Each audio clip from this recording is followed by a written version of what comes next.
Bonjour à toutes, bonjour à tous. Très heureux de vous retrouver dans ce nouveau webcast, Le Nouveau Cap. C'est le second numéro qu'on vous propose autour de deux thèmes axés sur l'économie circulaire. J'adore cette série.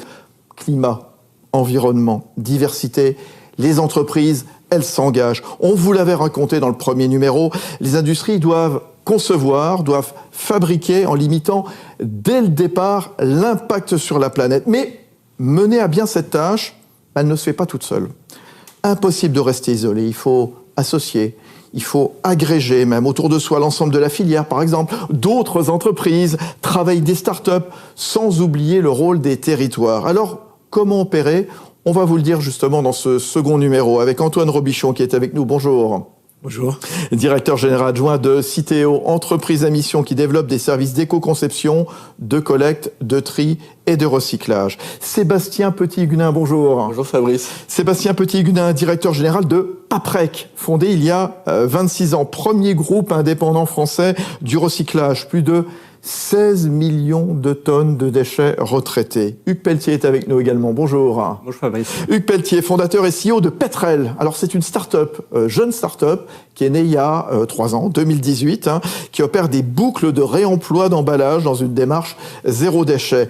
Et puis l'expert Aurélien Acquier. Bonjour. Bonjour. Aurélien Acquier, qui co-dirige la chaire ESCP Deloitte en économie circulaire.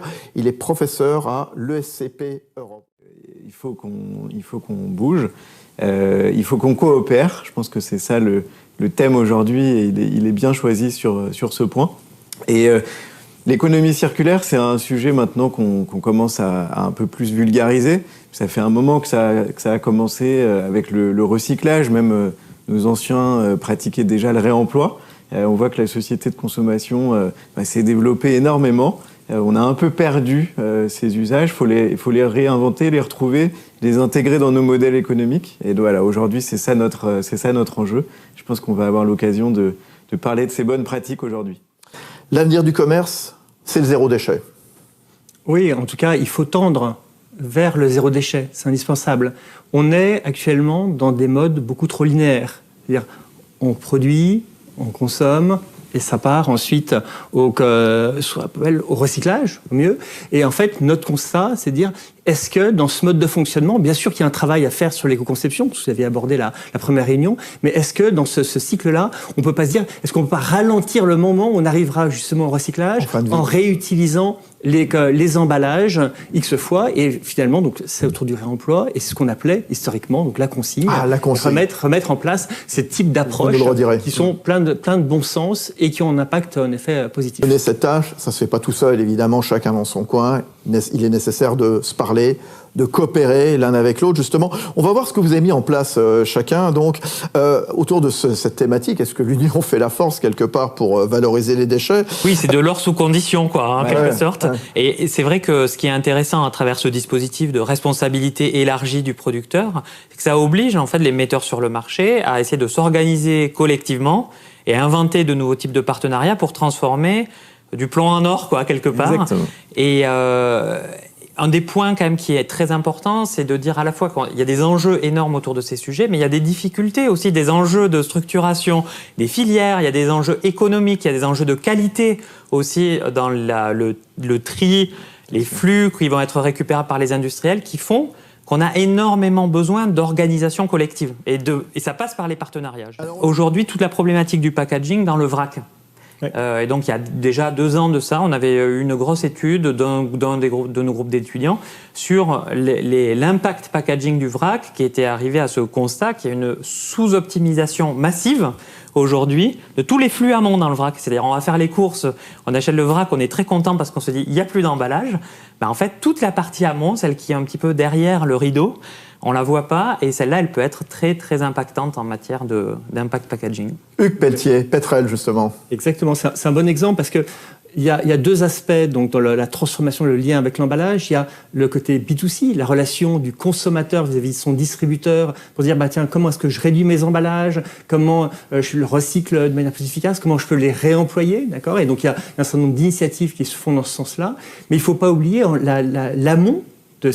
Donc souvent entre industriels et distributeurs, où finalement il y a des volumes colossaux d'emballage, justement, qui tournent et qui finalement sont sous-exploités. Et donc c'est une réflexion qu'on a eue avec le réseau vrac, qui a maintenant plus de 2 ans, dire, bah tiens, en effet, dans ces magasins de vrac, eh bien, les consommateurs y vont justement pour avoir en geste, et ça c'est quand même un changement de consommation depuis 8-10 ans, pour ne pas avoir d'emballage, mais sans réfléchir en effet ce qu'il y avait en amont. Et donc nous, ce qu'on a fait, c'est on a fait en sorte que les industriels, donc ces industriels viennent amener de la marchandise en région parisienne, dans le 77. On a conditionné des bacs qu'on a fait circuler pour remplir des trémies dans des magasins de vrac. Et au moment de les remplir, le livreur venait récupérer les emballages précédents pour les ramener dans un centre de lavage, pour les reconditionner à nouveau et les faire circuler. Très astucieux. Et donc on met ensemble des boucles de réemploi. Ça se fait au niveau régional. D'accord. Et avec un impact à la fois sur l'emploi, sur l'écologie. Clairement, on a calculé qu'au bout de 7 cycles, on est mieux que des emballages à usage unique. Et puis aussi donc sur la partie environnementale et relations avec les différents acteurs. Moi, je voulais réagir sur le réemploi. Déjà, moi, je trouve ça génial. Aujourd'hui, au XXIe siècle, des emballages, on peut imaginer les réemployer. On l'a fait il y a très longtemps. Et ça a du sens de le faire, vraiment. Bien sûr. Par contre, il y a un point qui est absolument fondamental, c'est le sujet de l'évaluation. Je suis d'accord. On ne va pas réemployer tout et n'importe quoi dans des boucles dans lesquelles des emballages, parce qu'un emballage à réemployer, il ne faut pas le casser, donc il faut qu'il soit intègre. On ne va pas mettre des camions pleins de vide à faire 350 km pour aller... Et donc, récupérer. Il y a un sujet qui est absolument fondamental, c'est qu'il faut changer le modèle pour permettre le réemploi, mais il ne faut pas imaginer que ça va se faire à la petite semaine, en disant « oh, bah, tout va très bien ». Ça va se faire en créant des boucles locales et dans lesquelles il va y avoir des transformations importantes. Par exemple, pour faire du réemploi massif, il faut probablement standardiser un certain nombre d'emballages. Et donc ça, on est en train de parler, excusez-moi pour les gros mots, pour des marques qui ont besoin de se singulariser dans un linéaire. Est-ce qu'on est prêt à passer la marche? Si oui. Combien de kilomètres on peut faire pour que ça reste écologiquement plus intéressant? Qu'on trouve le même modèle entre toutes les marques, bien sûr. Des marques qui cherchent justement à se singulariser. Ce qui est hyper important, c'est que ces modèles-là, ils ont du sens. Et par contre, il faut qu'on arrive à les cadrer pour qu'on arrive à faire mieux. Donc, si on veut construire la grande économie bas carbone du XXIe siècle, il faut qu'on fasse les bonnes évaluations pour prendre les bonnes solutions. Ensemble. Le réemploi, clairement, en fait partie. Et faire ces bons choix ensemble sur la base d'une bonne évaluation. Passionnant. Troisième exemple, justement, avec vous, donc Hugues Pelletier à la tête de Petrel, que vous avez donc créé il y a 3 ans. Vous nous le disiez, donc, après une carrière dans la grande distribution, comme cadre dirigeant donc, chez Carrefour, puis ensuite Auchan, donc la filiale e-commerce. C'est un peu le retour de la consigne, vous le disiez tout à l'heure, la bonne vieille consigne. Et dans cette idée de partenariat, vous travaillez avec qui? Avec des grands groupes, des grandes marques. Alors Carrefour, votre ancien employeur, avec Valrhona, le chocolatier. Qu'est-ce qu'on peut citer encore également comme grande entreprise avec qui vous travaillez? Avec le petit ballon qui fait la livraison de vin, avec Kitok qui fait des box repas. Bien sûr, de lyophilisé, oui, bien sûr. On fait des projets européens, le Fairchain avec l'INRAE aussi, pour faire en sorte que régionalement, on réutilise du lactosérum, du petit lait dans des emballages réutilisables sur une région. Et à chaque fois, la réflexion est de dire comment on change la chaîne de valeur, on réorganise, en partant et avec une logique en disant il faut partir de standards sur des choses qui vont pouvoir se démultiplier au niveau national, d'où l'importance du lien avec Citeo, qui a un pouvoir très fort justement de prescripteur, de donner de nouvelles règles, et ensuite en recréant des boucles régionales et en s'appuyant sur des acteurs opérationnels. Je suis sûr qu'on aura l'occasion de travailler ensemble dans l'avenir avec Paprec, en disant comment on peut essayer d'organiser les différents flux justement pour les mutualiser. Donc ces opérations circulaires, que ce soit les points de collecte, la logistique de retour, où il faut se dire faut jamais envoyer ou minimiser en camion ou en transport pour amener du vide. Non, il faut essayer de faire en sorte que ce soit en camion sur la route du retour qui ramène ces emballages vides, à l'optimiser, des points de tri, de lavage, de reconditionnement. Donc c'est tout un cycle, c'est toute une chaîne. Toute une chaîne qu'on est en train Vous faites tout en même temps, voilà. Exactement. Intégrateur, opérateur, concepteur. Voilà, exactement. Et on a une plateforme digitale qui permet de suivre ces emballages au quotidien et dans la durée. En exemple, en travaillant avec Carrefour, on récupère leurs sacs de e-commerce et on les envoie dans des centres pénitentiaires en région parisienne pour qu'ils soient contrôlés, nettoyés, repliés et réutilisés. On en a déjà fait plus de 700 000, ça fait 70 tonnes. C'est bien loin des volumes encore pas prêts, mais ça devient des volumes significatifs. et faire ce type de programme. On est en train de le démultiplier maintenant en région lyonnaise avec un opérateur qui fait du territoire zéro chômeur de longue durée aussi, et ça a beaucoup de sens. Et ce qui est intéressant, c'est l'impact écologique qu'il peut y avoir, l'impact aussi social, et que c'est important parce que c'est une dimension d'emploi local, d'inclusion, avec de la réinsertion.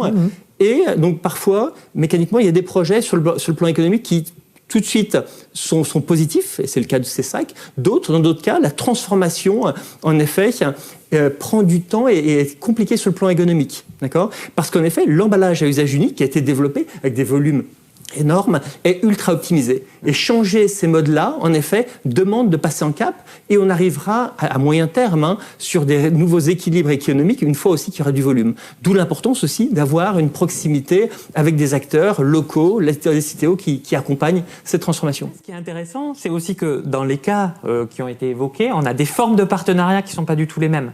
On a parfois des partenariats qui sont vraiment initiés et tirés par un acteur clé.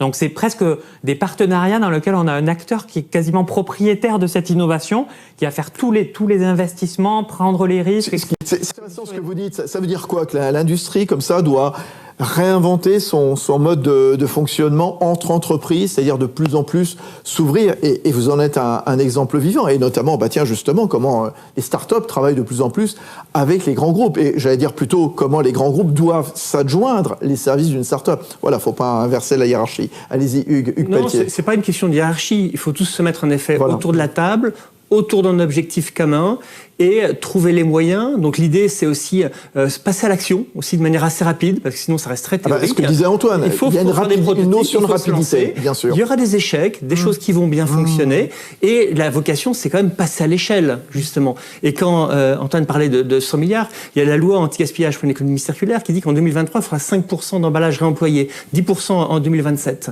Donc 5%, c'est 5 milliards d'emballage. D'accord ? Ça ne pourra pas se faire dans 3 épiceries du coin. D'accord ? Il faudra trouver et donc travailler avec les grands acteurs, les grands metteurs en marché, donc industriels, distributeurs, et trouver un dénominateur commun. Les acteurs du vin ont bien créé des bouteilles de Bourgogne ou de Bordeaux similaires et à la même forme et avec des vins finalement très différents. On peut refaire la même chose sur des emballages classiques et définis autour de standards et justement organiser des filières complètes pour que derrière, avec ces volumes, les coûts aussi baissent et que l'ensemble de l'équation tienne la route. On a beaucoup parlé. L'aspect de la réglementation, c'est fondamental. Oui. C'est-à-dire, les acteurs aujourd'hui qui se saisissent de leurs problématiques et qui avancent, ils se donnent une chance d'être à l'heure de la réglementation.